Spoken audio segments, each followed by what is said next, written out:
You guys, so this is episode 3 of the C++ series.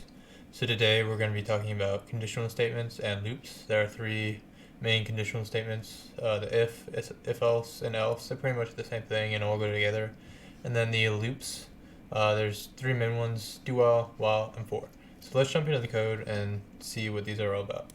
So right now I'm in Visual Studio 2019. I created a little program and we'll just run through this. So I included my libraries. Again, we'll do a video on this. Namespaces, don't worry about it. And then here's another library. I don't know why I have to, actually. See, that's where you gotta be careful with copy and paste. It'll get you. So here's our main function. Every program has to have a main function. I declared a string using the standard namespace, which means, oh, I did include string, never mind. So here's our string answer. This is our first kind of loop, and this is called an infinite loop. The easiest way to do it is just say while true, and while statements execute when their condition inside the parentheses is true, and one equals true. You can type true, it's the same exact thing.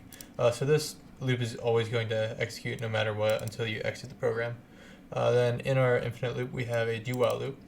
A do while loop executes at least once, and then based on the condition can go again. So it says go again. If you say yes, then it'll do it again. If you say no, then it'll leave. But the key thing with do while is it goes at least once. While it's the same thing except it doesn't have to go at all. So it'll get the answer, and then if you said no, it won't go. But if you say yeah, it will. And it'll keep going. And actually, I'll figure out so then it can change. And then the for loop, this is the one I use the most often.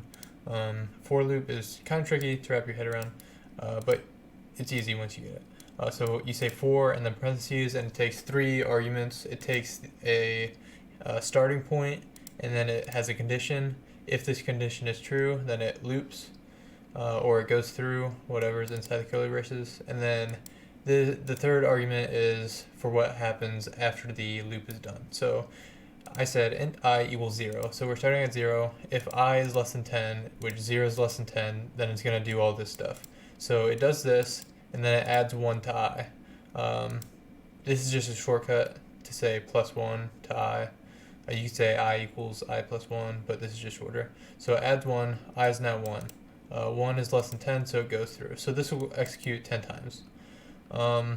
Notice how I started at 0. If I said I is less than or equal to 10, then it'll execute 11 times. You gotta be careful with that. And then I just said cout done, system pause. So let's run this and see what happens. Okay, so first thing we see is in our infinite loop, we have a go again. And if we say yes, then it'll go again. So we'll say yes, and it's case sensitive, so it goes again.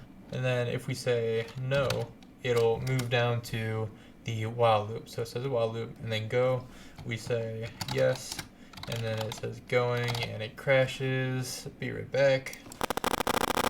Okay, so I figured it out. I didn't have this line in, so it wasn't prompting me, but I mean, it totally was gonna take my input. I just didn't have any English there to prompt me to type something, so I didn't realize it.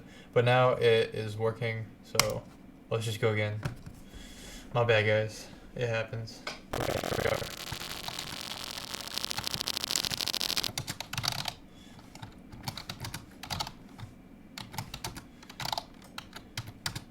Okay, so here we are. As you can see, it's working.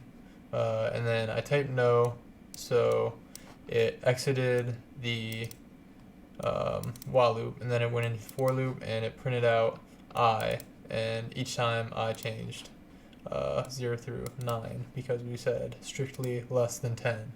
And then we said done and system pause. So you can see it did exactly what we wanted. So that's basic conditional statements and loops. Thanks for watching. Catch you later.